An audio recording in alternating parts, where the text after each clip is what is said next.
Hello and welcome back to another episode of After the Table, a TTRPG podcast. Tis I, your favorite drag queen turned GM, Shelly Von Miller here. Ah, it feels so good to say it. Ah. But speaking of drag and D&D and everything like that, this episode is really awesome because we've got some awesome people, specifically one awesome person from live show that you might have seen on your social medias called Dungeons and Drag Queens Live. Not to be confused with the show from Dropout TV, but hey, we love all drag here. So, give a big special welcome to the table for Paul from Dungeons and Drag Queens Live. Hello, Paul. Hello, hello. It is so great to be here. It's so great to be here at the table. Yeah. Um, and this is great. Lovely setup, by the way. I love the leopard print. Oh, thank you. Um, I She's have yeah. she's classy. She's trashy. She shows a whole lot of ass on stage. So this is What, your trashy, favorite stuff. classy, assy. I love that. Yeah. I love that. I have my own leopard print. This is not a real leopard. It's okay. But Neither is mine. Oh, great. That would be it, yeah, that would be wild if you it's like weird. I'm so rich, y'all. I have leopard print. So, for those who don't know who you are, and don't know what Dungeons and Drag Queens Live is, tell tell the tell the children what's the deal. Okay. So Dungeons and Drag Queens Live. It is a comedy show. We have drag queens, they play Dungeons and Dragons on stage in front of a live audience. We have a improvisational musician who improvises a score live during the show. We have a comedian dungeon master, moi, who runs the show and tells the story. And then we have you all, the audience, who play as a character in the story as well. You're a crowd of peasants. You're like an army, and you're in this world too, and you get to make decisions. And we're kind of all in this together in the show. So that's how it works. It's a quick one shot. It's like an hour and a half to 2 hours, but it's a blast. Oh my gosh, it's a blast. That's amazing. I was gonna ask, like, is this like a campaign that carries on, like, because this isn't just like at one bar venue in one city. Y'all tour, Oh so yeah, yeah. I mean, if you check out DnDQLive, then you'll be able to get tickets and see where all of our shows are happening. But yes, we're all around the country. We're even international because we did ooh, Canada once. So we're globally spanning. Um, and yeah, so we have different queens in the different locations. So we have to do that's kind of like why we do one shots is just because we have different queens playing and different stuff like that. So um and also I think we're just like we're suckers for like improv and for just like we have so many ideas and stuff that we want to do that we're just like oh my God, let's do something. Let's do this new story this time.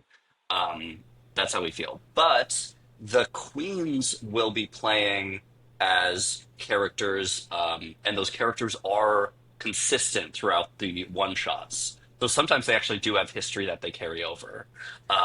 That's kind of up to them. that's amazing. Yeah, because I was just like, okay, wait.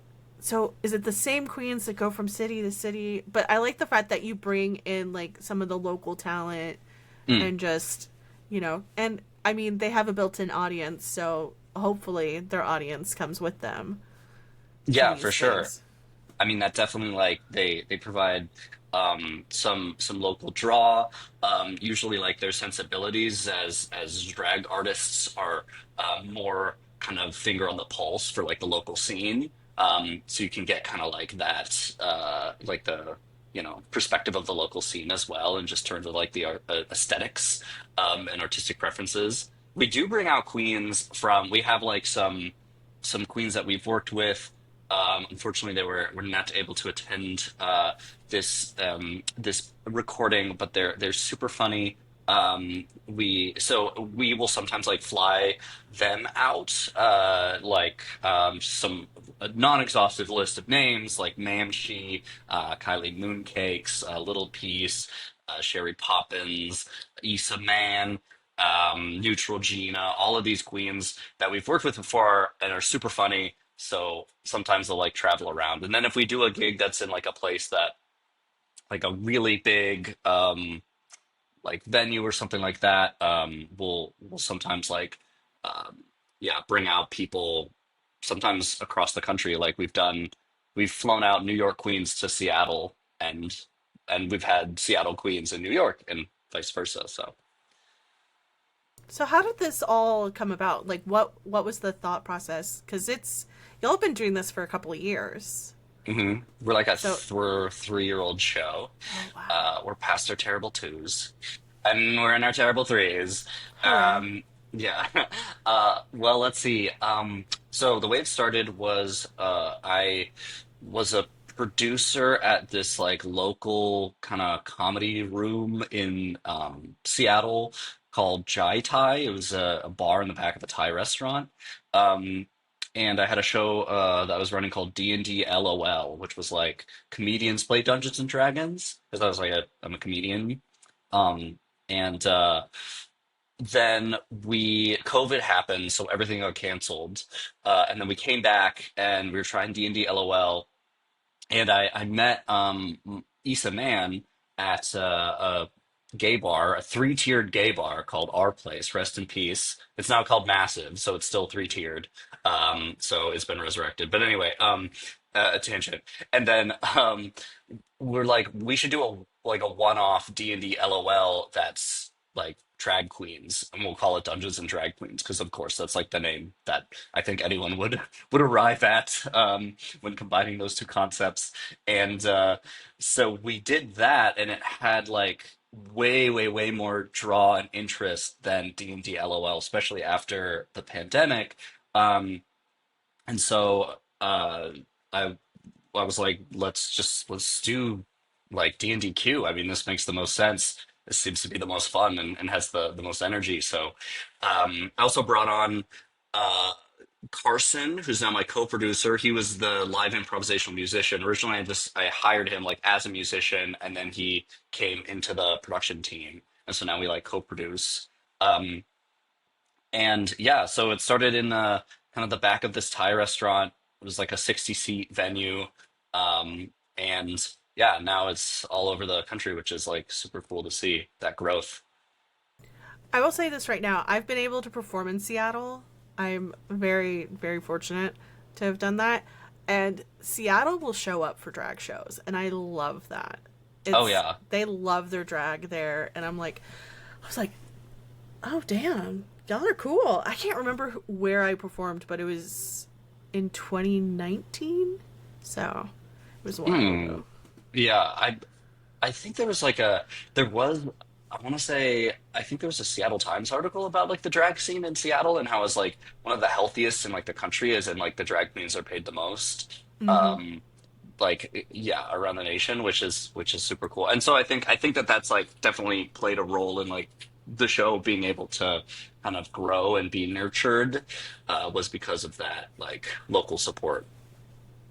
So Yeah. So why D&D? I guess because you already had established D&D LOL, but like why D&D and not like some other system like powered by the apocalypse? I mean, now we have like thirsty sword lesbians and other oh right. things. Yeah, I think we decided to go with D&D because I guess like there's like a couple reasons. I don't know. The um I think back to like the this idea like when you're combining like two things when you're doing something that's like kind of out of the norm I suppose of the like communities that you're within um having this like very recognizable milk toast foundation to then expand off of I think makes it the most approachable if that makes sense so like in I don't know in World of Warcraft right like they start you off in like for the humans they start you off in Goldshire, which is like the most quintessential like fantasy like little area, so that they can then like bring you out into all the more kind of like wacky areas and stuff like that. And so for us it was for me it was kind of like, well, I think that, most people have an experience with fifth edition Dungeons and Dragons. Like that's where a lot of people have come into the TTRPG kind of envelope. So, wanted to start people off, I wanted to start in that kind of familiar realm so that we could play with like this edition of drag and expand off of that. And people would kind of like have a aesthetic foundation to kind of start on, if that makes sense. No, that makes sense. I cannot wait. I've been wanting to do a all drag Vampire the Masquerade game for the very long time, so I'm just like Oh, that would be tea. I mean that honestly, I feel like Vampire the Masquerade is already just it's so over the top. Like it's so over the it's top. perfect. Yeah, Yeah. Oh, I'm like, yes, great this games would too. be so good. I love playing it. I just I don't know, maybe it's just the fact that you're in the real world and you get to kind of like dig your fingers in as opposed to like being in fantasy. It's like how do I play off being a like if I want to play a drag character of some kind, like Right. how does that work? Yeah, we get that. That is an interesting thing because, especially like in D&D, we've had queens be all sorts of different classes, and oftentimes like queens will go with bard as like the class that they choose because that's like what to some extent Performer. performer, dancer, singer, etc.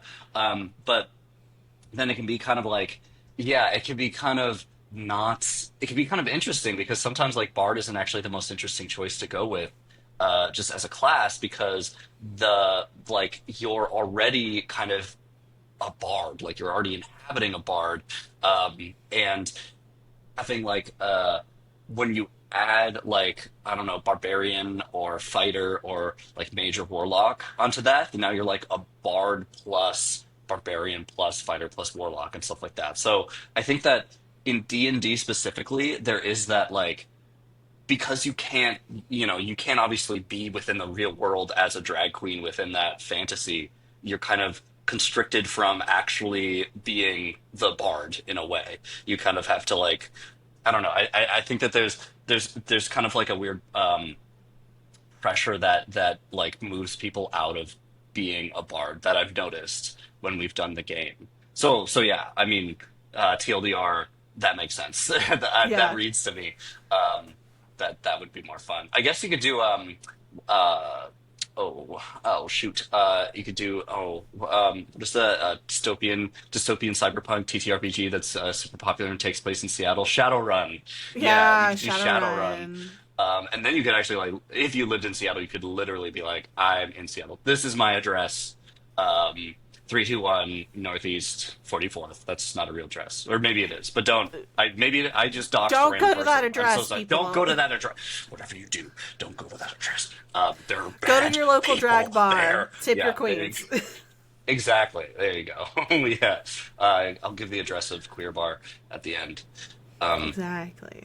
but Uh, anyway, yeah, because I feel like with D&D, you get to explore something that you're not comfortable with all the time. Like you can mhm, easily just be like, well, say you're like a college student and you're playing and you're like, well, I could be a wizard, which would be similar, or I could be like, I sold my soul to this university and now I'm a warlock.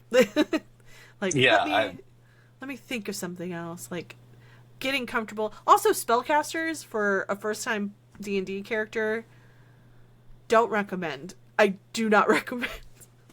oh yeah, they're kind of complicated. It's it's Yeah. it's weird how fifth edition does spells because I feel like it's very not a lot of games kind of have a structure of like spell slots and um, kind of having to have. It depends on. I guess it depends on how you play because like if you do the like materials, like physical materials that you have to cast spells, that can often be kind of strange because I mean, honestly, like I the disappointment in someone who's new playing fifth edition and trying to cast a spell when their dungeon master is like, great, okay, do you have like the feather and the Copper three motes of wire. dust? Yeah, and it's like, what? The the only time, and I don't know if you do this for your tables, even for Dungeons and Drag Queens Live, the only time I ask for material components is whenever like resurrections, revivifies, things that require like monetary items. Like Yeah. you have to have 100, gold of diamonds or like that. That's the only time that I'm like, yeah, you gotta have spell components, my dude. Other than that, you're like, yeah, I cast message. Okay, cool. Yeah, I think that that makes the most sense because that has like an opportunity cost, I feel like, in terms of the Mm-hmm. gameplay. When it comes to like a little bit of copper wire, I think if like I guess the end result is that you just have like you know a wizard that is carrying around a bunch of wire, like Just like a spool, just like just a a spool of infinite wire. And unless you don't have them carrying that around, in which case they just can't cast that spell unless they somehow run into copper wire in a fantasy setting. Just like I take apart a light pole. Um, but yeah, yeah. So I don't know. Oh, well, when it comes to the show, when it comes to D and mhm. D Q Live, we play a show version, a stage version of fifth edition. So there's a lot of simplifications. So it's not Mhm. just that you don't even have material components or even verbal components in the spells, but also there are no spell slots. So the queens can cast as many Oh, spells as they want. Yeah. that's nice. Yeah, as opposed to you can only cast if you cast a leveled spell, you can't cast another leveled spell. And it's like Yeah.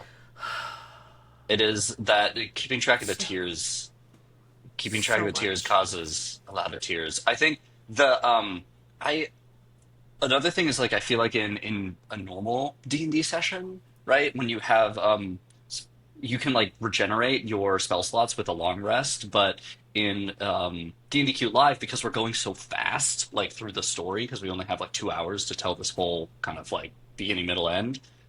Usually there's no long rests. Like I don't think, or if there's a long rest, it's going to be like one long rest. So we And gotta, it's like five yeah, minutes, and it's like long yeah, rest. We're pretty not much. rolling to see who's on watch.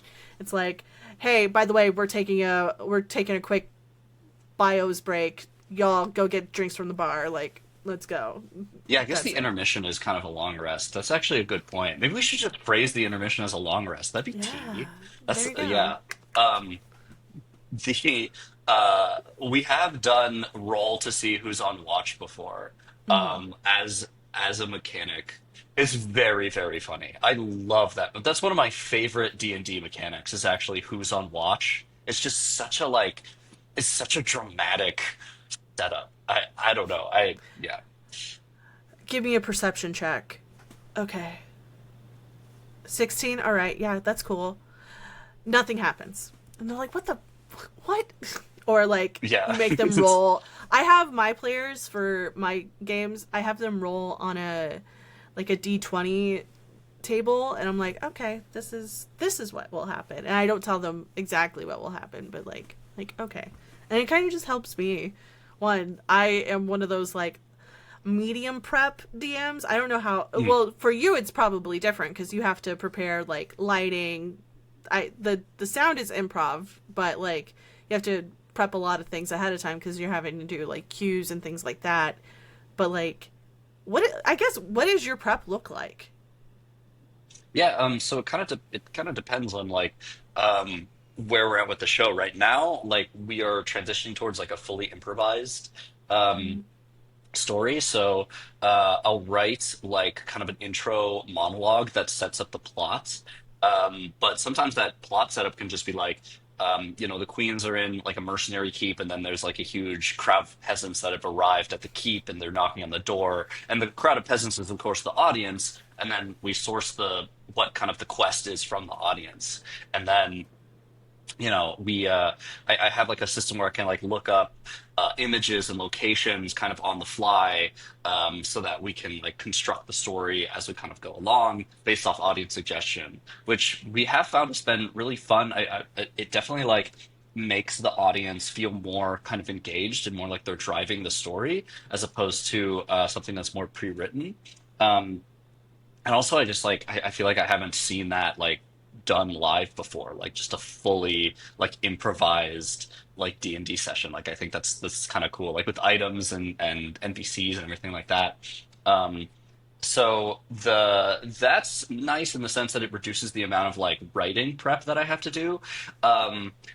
But that does add a lot of pressure onto the improvised elements. So me and Carson were like we like last time we were in New York, we ran some drills where like he would give me um a plot like or like a scene like a little scene like two characters talking to each other, and then I would narrate that scene, and then he had a big list of like motivations or like like player versus environment, like just kind of different plot devices, different like motivations that characters might have, and then he'll like say them, and then I have to like weave that into that scene.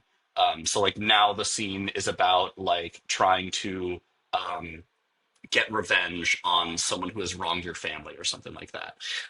And we would like run that. We were running that in the subway as we were on the way to the gig. We were just like, just like I'm just sitting in the subway, just being like, yes, and you walk through the red carpet in the keep, which is stained with the blood of your relatives. And I guess people are just like, that's just someone in the subway. That's Uh, normal. From what I hear about New York, that's about normal. Just um, muttering. muttering about like blood feuds, normal subway stuff. But so yeah, so we've been trying to do that. And then also there's a lot of prep work of like assembling the tech and everything. The the prep work for the software that the show runs is like some custom software that I've written in Python connecting to OBS. And because I have to like be typing on stage into a laptop that then like displays stuff like because I want to show like characters, we want to do roles and have items and blah blah blah. So that's like a whole thing. Um, and so that takes a while to get ready, and it's always like it is so stressful to because you're running this program that you wrote on stage while you're performing in the show, so it's like if things go wrong, then you're like front and center. You have to like debug the problem in front of hundreds of people, which is just like it's not great. I do not like whenever I have to do that. What is your production team look like? Is it just you and your musician, or is it like do you have like other people that tour with y'all, or what is the deal? Yeah, the production team is just me and Carson. And we run kind of, everything. Like Carson manages kind of the venues. I manage like the ads and the Queen bookings, and then we both kind of collaborate on various like decisions that we need to make. Um, yeah, I also like to do kind of more of the social media stuff. That's the official production team. We also have an editor, Mm. Levi Erdman, who we have a contract with to do a lot of like editing work. He's done a lot of the long forms. He puts together the reels. And then we have like a review process, or like I review the reels and we go back and forth on that. Um, and he's been amazing, and he's really helped the show a ton, allowing us to like get clips of the show on there. um, but yeah, we film it ourselves. We bring we bring four iPhones on each trip, and then we set Oh them my up. Like we gosh. clamp them to microphone stands so that we can like get shots of the queens and me and Carson, and the crowd. So and then we upload that footage on our own, and then have Levi edit it. I'm going to be picking up editing the long forms now because I have more time because I quit my day job. Oh. But yeah, no more money. This is the money. This is the money on my shoulders. I'm just pushing it off. Go away, money. But It's like, anyway, no, money stay. um, so yeah, it's nice in the sense that like you have so much autonomy over like what you're doing. You know, you don't necessarily have a director or producer that you're beholden to. It's not nice in the sense that like day of, especially, you're putting together a show, and I think a lot. This is like actually, I think the default for a lot of people. You're kind Hmm. of putting together the show and getting it ready to roll. And then you're performing in it. So once you're on stage, there's so much less you can do to like problem solve when stuff comes up. And you know, there's been situations where like a couple months ago, we had a show where the tech was there was a ton of problems with the tech. It was It like it was a happens. new venue. We were figuring it out. Oh, yeah. We knew it was going to be like a whole thing, but there was a you know, things can get dropped when stuff gets super chaotic, and my laptop was unplugged. Like the show laptop was unplugged, and so it died in the middle of the show. Like the actual like screen, that like projection screen, it died in the middle of the show, and so I'm just like on stage like. And all I see is that like a terminal, like I have a terminal that I use to communicate to the show laptop, and it just says like not responding, like no longer available, and I'm like, why? And so I have to like look over and see that like and guess that the laptop is unplugged and be like, oh, it's a battery thing, and then Oh, yeah, no. take an intermission, everything like that. Whereas had we had someone off stage, they would have just been like, oh, it's fine, and then you know plugging it together. So, but pros and cons. Yeah, pros and cons, pros and cons. I guess so. Outside of the game, are there? Do y'all do performances? Like, do the queens get up and perform before or after, or like, what can people expect whenever they come to a show? Oh yeah. So they can expect live play, D&D, and then there are numbers that happen in the show. Whenever a queen wishes to succeed on a roll or do something like that requires kind of a lot of, you know, luck or charm, they can say Carson hit the track, and then Carson will play their number. They do a number, and then like you know they go into the crowd and everything like that. And so that's kind of like the more drag, like pure drag parts of the show is the numbers, and they're so good because they like if you can just imagine it's a narrative, right? It's like a narrative structure that has an emotional peak that is then like you know number happens at that emotional peak that is within the story, which just takes like that heightened emotion and just like blasts it off into the stratosphere. And it's all improvised too, so it's like you're seeing this thing unfold for the first time. It's like a it's basically like an improvised musical at that point, I would say, in those moments. So yeah, those are amazing. And it's like how you know in musicals where you're like, man, no one would ever just like burst into song like that. And Like then this somebody is burst into song. I yeah. love that so much because yeah, I was just like, well, do they? Is there like an intermission and the queens perform then? Like, is it before? Is it after? Like, whatever. I love the fact that numbers are incorporated and that there is like a mechanic to it. I love that so much. Yeah. Uh, that is so great. I hope I get to see this live because I've Oh. only seen clips and I'm like, I need to be just in the audience cackling like a hyena at everyone Well, because Shelly, if you want to come to any show, if you're around for any show, you're comped to any show that you want to come to. Like, you of course. you heard it, So, audience, you heard it. yeah, yeah. We have I'm video fine with that evidence. being public. Yeah, yeah. I mean, you're giving us the opportunity to be on a podcast and everything like that. We love that. We want to show support for people. Yeah. So Yeah. come on down. We'd love to have you. So, I on that note, are we gonna see Dungeons and Drag Queens live at like an upcoming con, like say Gen Con, Gary Con, PAX event? Yes. Well, let's see. When this episode is being released, I Mm-hmm. don't know of any cons that we're going to be doing around that time. Beyond, we're going to be doing a bunch of Pride shows. Um, Oh, if you want to see us in for Pride, um, then we will have just finished our New York City Pride tour. But you could still catch us in our Pacific Northwest tour. We're going to be in the New Prospect Theater in Bellingham on June 13th. And then we're going to have uh, two big shows.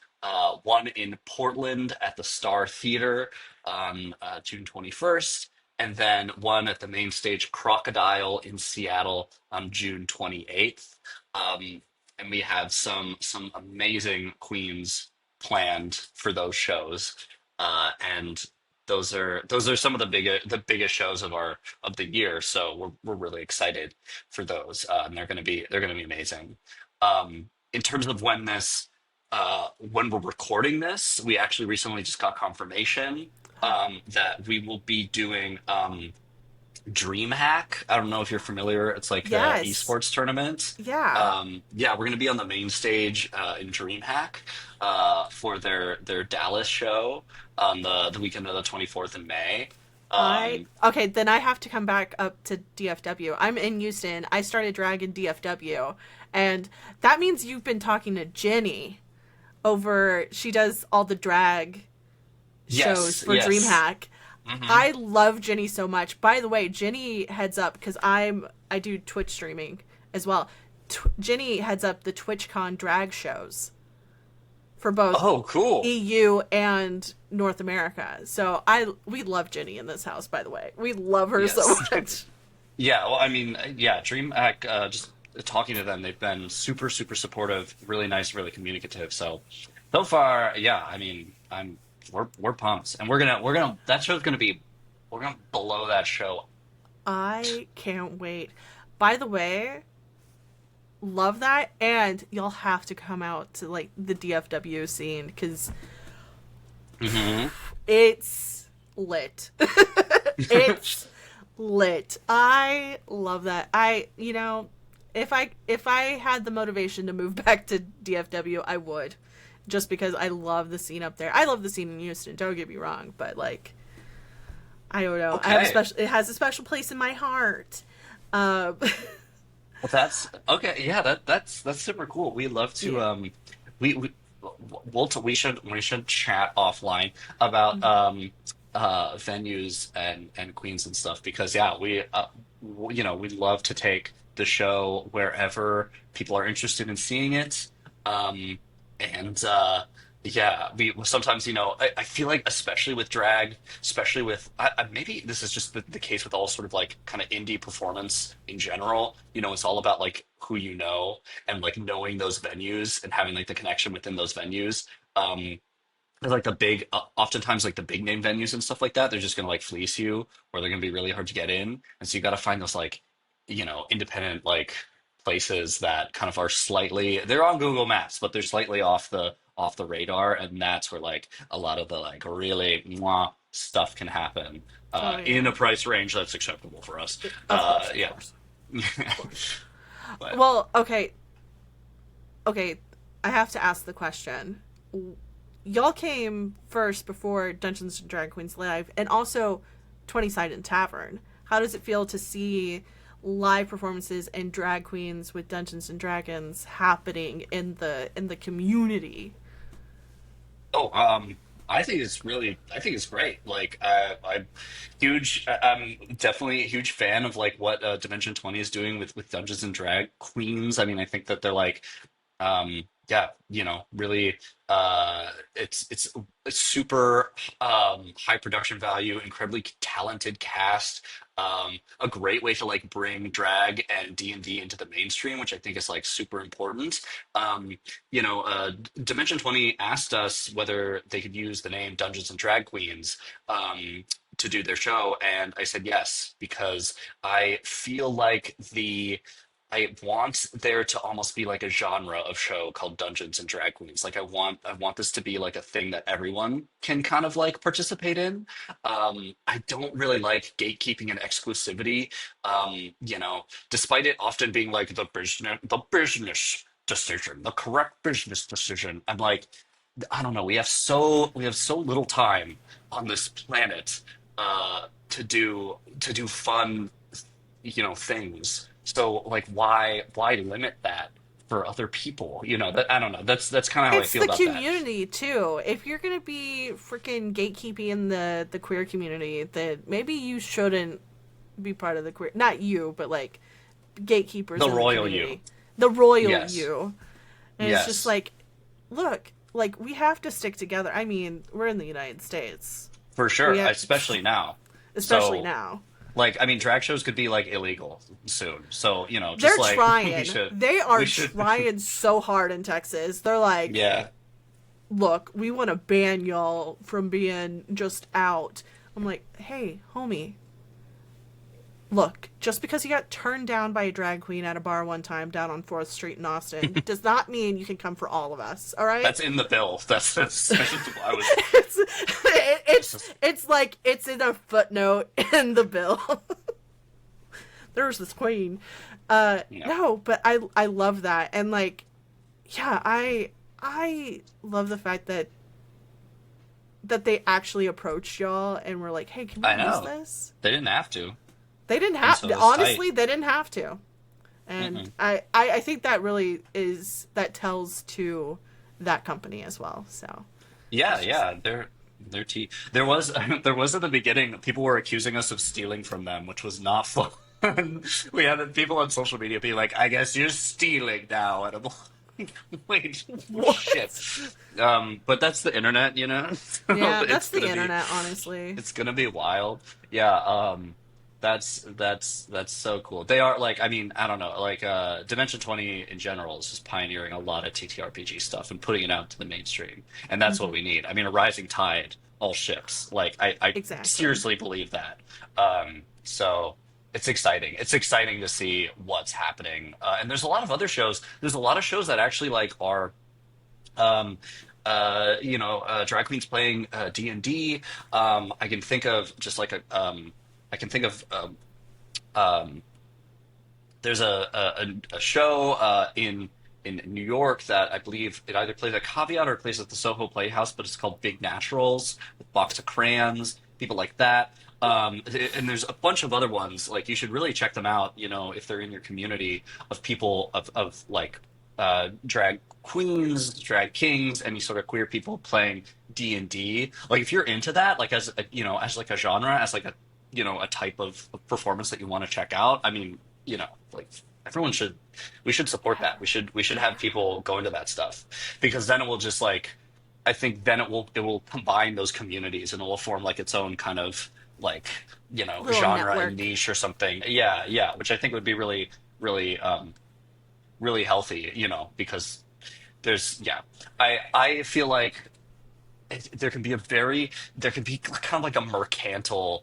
like idea in performance of like, well, there's only a certain number of people. There's like 30 people who watch shows, and so we need to get all those 30 people, and those 30 people can't say anything else. And it's like, I don't know, maybe there's actually millions and millions of people, and Exactly. you know, but That's the yeah, point of the internet. Like if you record it or you live stream it or something like that, that's like the whole point. You can distribute it and get another audience that won't necessarily come to your show live, which, you know, for bar owners, they're like, I need to know how much we made in freaking alcohol sales, but yeah. like, or like how many butts were in seats. But it's one of those things like, hey, like, there's another audience.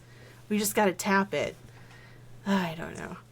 Yeah. Oh, the whole like honestly, like as a producer, I Mhm. mean, I feel like I'm more of a producer, and this is just my opinion. I feel like I'm more of a producer out of as an ends to a means of performance, as opposed to something that I mean, I like the the as someone who like I you independently produce this as well. Um, Don't get me the started. Yeah, it's like I don't know. I mean, do I like ads? Do I like Facebook ads? I don't know. I don't know if that's really like my passion. But, it's like this thing you have to do in order to create the fun that, you can get from like a live performance. And yeah, so just like the dealing with the economic realities of being a producer, I just find that's like oh, so stressful and often like so antithetical to like what exactly that I want to do, but I should count myself lucky that I even have like the autonomy and ability to, put something together and have it be, um, you know, even remotely like successful or have a lot of people see it. So, I'm not saying that like, oh, woe is me as a producer. I'm just saying that like, I don't know. You know what I mean? Like it's, There's a yeah, lot of things that go on for stage production. As somebody who's had to do a lot of backstage stuff and host and help produce for drag shows, it's like herding cats. I'm sure it's the yes. same. Yeah, It's the it's like same herding with this. cats. Yeah, and also it's just like there's also, there's a set amount of opportunities that you can provide to, artists. And that's something that really like I'm so uncomfortable with. It's like there's a set amount of opportunities that can provide to artists. There can be a pool of like incredibly talented people who would all crush it in their own right. And then you have to like make these decisions about who you cast and stuff like that. And I mean, it's just like, oh my God. If because like no matter what decision you make, you're going to be like, disappointing someone. Somebody's gonna get hurt. It's that I Right. mean that's the unfortunately that's the breaks whenever it comes to live shows in general, or just like APs. I don't know. Do you follow a lot of actual play, like live streamed or like pre-recorded stuff? Um, let's see. I don't not too much right now. Oh, sorry, my cat is being We cat. love He's cats in this house. he's Sorry. his name is BB and he's a dog. He is a dog cat. The I don't right now. I think maybe part of me is like worried that if I like watch too much that I might like some of that will like rub into my style and then it won't like I will like adopt a lot of the style that's happening and it won't be as differentiated um like when it comes to like my own DMing. But also I think recently because I've quit my day job now I have a lot more time, so perhaps by the time that this episode airs I'll be much kind of more in the know about various actual play kind of streams and games that are going on. But right now, I would have to say that I'm mostly ignorant about like I don't watch like that many like actual play things, even though like I'm familiar with them. That's amazing. Well, this is the point of the show where I say plug your shit, homie. Oh, okay, yeah. Let's plug in. Okay, so if you want to get tickets to the show, it's go to our website. It's DnDQ.live, and you'll see like the most recent upcoming shows that have tickets available. Check out our Instagram at DnDQLive. Check out our YouTube at DnDQLive. Check out our TikTok at DnDQLive. Maybe you're seeing a pattern here. Branding. Also, That's what that is. brand. I Branding. don't know why I have like this wire. This is my Branding. copper wire that I use That's to your copper cast. wire. Yeah. Uh, and the shows that are coming up for Pride that are still available, check out our Pacific Northwest tour. Go on our website. We have shows happening in Bellingham, Portland, Seattle. Really big, super fun shows. Super excited for you to see them. Who knows what other opportunities we'll have by the time that this episode gets released. Support your local drag community, support your local drag shows, your local TTRPG shows. Give everyone our love and your love. And tip your queens. And yeah, that's all I can think of. I love that. Yeah, no, tip your queens. Go to shows. She sighs as she's like a hermit. But support your Go local to drag scene. shows. Yes, support your local drag scene. It is there for a reason. They want to see you. Don't not go. Okay, that means go. All right. Uh, like they said, all the links are going to be down below in the show notes. So make sure you go follow them everywhere and pick up tickets if they're in your local area. Hopefully, one day we will get them in Houston. Maybe I will be part of that table.